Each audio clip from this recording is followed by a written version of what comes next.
1995 میں قائد ملت اسلامیہ حضرت مولانا فضل الرحمان صاحب خارجہ امور کمیٹی کے چیئرمین تھے۔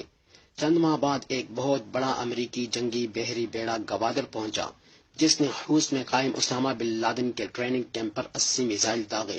یاد رہے کہ اسامہ کے خلاف جنگ کا آغاز امریکہ نے کیا تھا، اور اس طرح سے امریکہ نے ایشیا میں اپنی بھرپور موجودگی کا احساس دلایا۔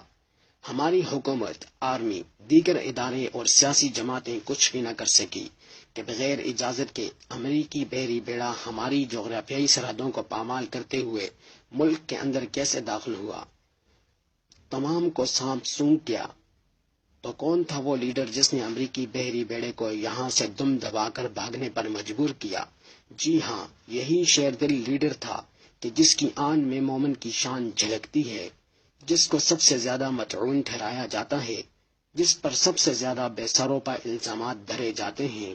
جی ہاں، یہی مولانا فضل الرحمان صاحب تھے کہ جس نے امریکی جنگی جہاز کو اپنی سرحدوں سے نکالنے کا بیڑا اٹھایا اور اعلان کیا کہ ہم دنیا کی کسی بھی ملک اور طاقت کو اپنی خود مختاری اور سرحدوں کی پامالی کی اجازت نہیں دیں گے۔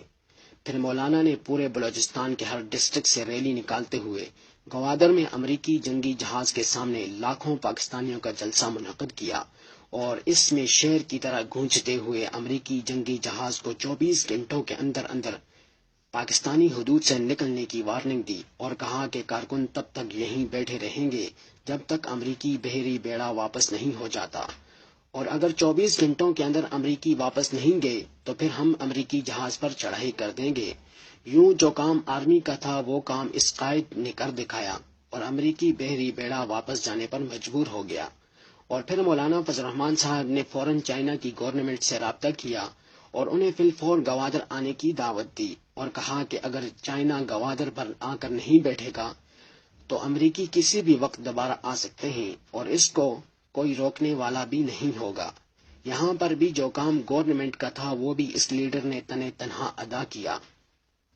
چائنا نے حالات کی نزاکت کا احساس کیا اور یوں اس دور اندیش قائد کی دعوت کو قبول کرتے ہوئے گوادر آیا، اور یہاں پر نہ صرف ہماری چوکیداری کی بلکہ سی پیک جیسے گیم چینجر منصوبے کا آغاز کر کے دنیا کو بتلا دیا کہ Pakistan is going to be a super power, اور اس طرح سے عظیم بلائی ناگہانی سے ہمارے ملک کی جان چھوٹی۔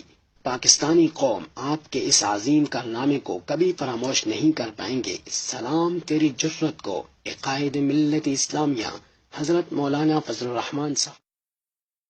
احباب سے گزارش ہے کہ ہمارے یوٹیوب چینل کو سبسکرائب کیجئے اور ہمارے فیس بک پیج کو لائک کیجئے، اور اس کے ساتھ ہماری ویڈیوز کو بھی شیئر کیجئے۔ شکریہ۔